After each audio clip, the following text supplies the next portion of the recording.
नमस्कार आप सभी को। आप देख रहे हैं ताराचंद क्लासेस। आज के वीडियो में हम बात करेंगे समानता क्या है, समानता के कितने आयाम होते हैं। और ये जो बहुत ही इजी टॉपिक है, कई बार एग्ज़ाम में आया है, तो इसको हमें अच्छे से प्रिपेयर करना है। और इस वीडियो को हम जल्दी ही क्या कर देंगे, ख़त्म कर देंगे, ज़्यादा टाइम नहीं लेंगे। समानता आप सबको पता है, किसी प्रकार का कोई भेदभाव नहीं होना चाहिए। और समानता के आयाम यानी कि कितने प्रकार की समानता होती है। और आप सबको पता है कि ज़्यादातर ये 5 प्रकार की ही है जिसके बारे में पढ़ते आ रहे हैं, और इस बार भी उतना ही पढ़ेंगे। पहला होता है हमारी कानूनी, फिर राजनीतिक, फिर सामाजिक और आर्थिक और अवसर की समानता। आइए इन सब के बारे में पढ़ लेते हैं। समानता का सीधा सा मतलब होता है हर व्यक्ति को बराबर का हक मिले, ठीक है। उसके साथ किसी भी तरह का कोई भेदभाव नहीं होना चाहिए। समानता केवल कानूनी समानता नहीं होती, बल्कि वास्तविक जीवन में समान अवसर और स्थिति प्रदान करने से संबंधित है। यानी कि डेली लाइफ के दौरान भी लोगों के साथ एक समान व्यवहार होना चाहिए। ऐसा नहीं हो कि एक के साथ अलग तरह का व्यवहार हो रहा है और दूसरे के साथ किसी अलग तरह का व्यवहार नहीं।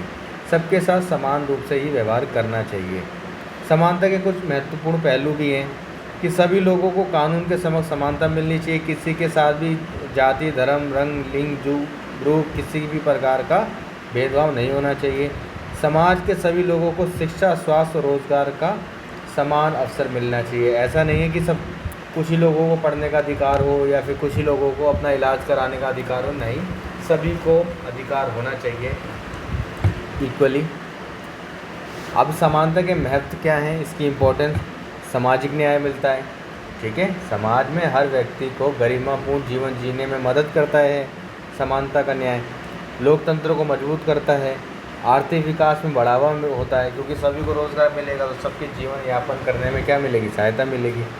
मानव अधिकारों को क्या होगी, रक्षा होगी, ठीक है। चलिए वो जो हमने 5 आयाम पढ़े थे, अब उसके बारे में ये रहा कि समानता के प्रमुख आयाम। पहला है कानून के समक्ष समानता। किसी भी व्यक्ति के साथ किसी प्रकार का कोई भेदभाव नहीं होना चाहिए। उदाहरण के तौर पे अगर भारत में अगर बात करी जाए तो भारत का संविधान अनुच्छेद 14 से 18 सभी नागरिक को समानता का अधिकार दिया जाता है। ये एग्जाम्पल ज़रूर लिख देना, अगर ये क्वेश्चन आया तो ये एग्जाम्पल ज़रूर लिख देना, बहुत अच्छे मार्क्स मिल जाएंगे। कानून के सामने अमीर, गरीब, राजा और आम आदमी सब क्या होते हैं, बराबर होते हैं। ऐसा नहीं है कि उसके साथ अलग व्यवहार हो, इसके साथ अलग व्यवहार हो।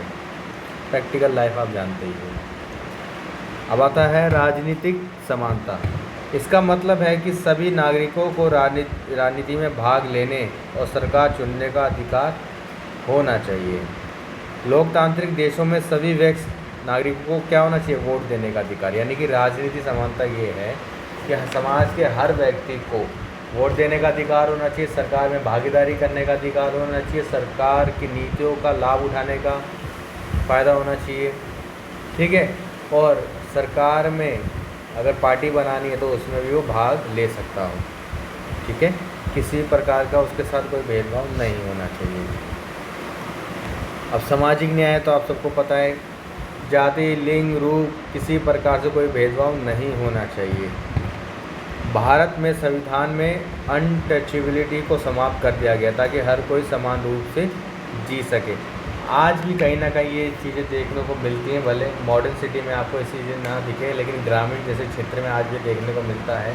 अगर ये चीज़ें देखने को मिलती है, अगर सोशल मीडिया पे वो चीज़ें आ जाएं तो ऐसे ही वो सारा समाज, वो एरिया क्या हो सकता है, ठीक हो सकता है, ठीक है। पहले महिलाओं को कई देशों में शिक्षा और नौकरी का समान अवसर नहीं मिलता था, लेकिन अब वह पुरुषों के समान अधिकार रखती हैं। पहले भी आप ये लिख सकते हो कि जो लोग हैं कमज़ोर या निचली कास्ट से आते थे, उनके साथ गलत व्यवहार होता था। आज मॉडर्न सिटी में तो नहीं होता, लेकिन ग्रामीण क्षेत्र में आज भी है। लेकिन धीरे धीरे जैसे जैसे समाज बढ़ता जा रहा है, आगे बढ़ता जा रहा है, मॉडर्न होता जा रहा है, धीरे धीरे ये चीज़ें भी अब समाप्त होती जा रही हैं। अगला है आर्थिक समानता। आर्थिक समानता के अंदर बात होती है रोज़गार की, ठीक है, कि हर समाज के हर व्यक्ति को जीवन यापन करने के लिए नौकरी, पेशा, अपना व्यवसाय स्थापित करने का पूर्ण रूप से समान अधिकार प्राप्त होना चाहिए, ठीक है। एग्जाम्पल भी है, आप इसको आराम से पढ़ सकते हैं, कोई दिक्कत नहीं है। अब ये भी वही है, अवसर की समानता। ये सुनिश्चित करता है कि हर व्यक्ति को अपनी योग्यता के अनुसार आगे बढ़ने का समान अवसर मिलना चाहिए। ऐसा नहीं है दो से समान योग्यता के लोग हैं लेकिन एक बंदा अलग एरिया से आता है, दूसरा अलग एरिया से आता है, तो जो अपना सगा है उसको नौकरी दे दो, ऐसा नहीं है। जो अगर दोनों काबिलियत हैं तो ये सरकार के ऊपर निर्भर करता है कि हाँ भाई दोनों को रोज़गार मिलना चाहिए, सरकार की जिम्मेदारी है। ठीक है कि अगर भाई समाज में हमारे देश में काबिल लोग हैं तो हमें नौकरियां देना उनकी दायित्व है। अगर लोग काबिल हैं तो उनको नौकरियां देना सरकार की जिम्मेदारी है। ठीक है, किसी भी परीक्षा या नौकरी में चयन केवल योग्यता के आधार पर होना चाहिए, ना कि किसी विशेष जाति या परिवार के कारण। रिजर्वेशन तो होना चाहिए भाई। रिजर्वेशन क्यों? क्योंकि आज भी जो निचली कास्ट के लोग होते हैं उनके साथ गलत तरीके का व्यवहार होता है। मॉडर्न सिटी के जो लोग हैं भले इस बात को ना माने कि भाई हम तो नहीं देखते, आपके एरिया में ये चीज़ देखने को नहीं मिलेगी, लेकिन जब आप ग्रामीण जैसे क्षेत्रों में जाओगे, घूमोगे, थोड़ा फिरोगे, जब आपको पता लगेगा जहाँ पे इंटरनेट की अभी सुविधा नहीं है, जहाँ के लोग अभी जागरूक नहीं है, जहाँ पे एजुकेशन अभी तक नहीं पहुँची है, ठीक है, जिनके गाँव पे बड़े लोगों का अधिकार हो रहा है अभी तक, वहाँ आप ऐसे एरिया में घूमोगे तब आपको रियलाइज़ होगा कि हाँ अनटचेबिलिटी वाला जो ये है या फिर ये निचली कास्ट के साथ जो किस तरह का व्यवहार होता है मूवीज़ में जो दिखाया जाता है कि आज भी कहीं ना कहीं है। तो ये चीज़ें आज भी रिजर्वेशन होना चाहिए। जब तक समाज सही नहीं होगा जब तक रिजर्वेशन रहेगा, समाज सही रिजर्वेशन भी सही हो जाएगा।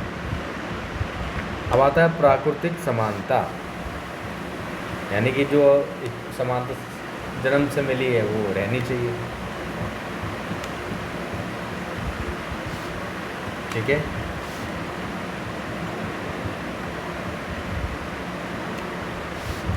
इसमें यह है कि अगर सभी मनुष्य का जन्म समान रूप से हुआ है तो समान रूप से उनको समानता के अधिकार भी प्राप्त होने चाहिए, बस और कुछ नहीं। सीधा सिंपल सा टॉपिक है। अब इसका निष्कर्ष भी आप पढ़ सकते हो कि समानता का मतलब यह है कि ये नहीं कि हर व्यक्ति को एक जैसी चीज़ें मिले, बल्कि इसका अर्थ है कि हर किसी को बिना किसी भेदभाव के समान अवसर और अधिकार मिले। समानता के 5 आयाम होते जो हमने अभी पढ़े हैं। समानता तभी वास्तविक रूप से संभव हो सकती है जब समाज के सभी लोग एक दूसरे को सम्मान दें। सही बात है ये कि भाई उसके थाली में भी खाना मिल गया, मेरी थाली में भी खाना मिल गया, लेकिन हम लोग साथ नहीं बैठ रहे, नहीं हम बात कर रहे हैं, क्योंकि समानता थोड़ी है। वस्तुएं भले इक्वलिटी हैं लेकिन व्यवहार भी तो हमारे को एक जैसा होना चाहिए ना, कि मेरे मन में उसके लिए प्रेम हो, उसके मन में मेरे लिए प्रेम हो, है ना। एक भाईचारा, एक अच्छा वातावरण होना चाहिए ना माहौल में। तो यही इसमें बात कही गई है।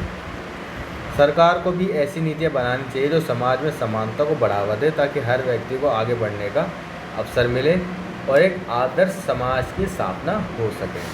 ठीक है, आई होप आपको समझ आया होगा।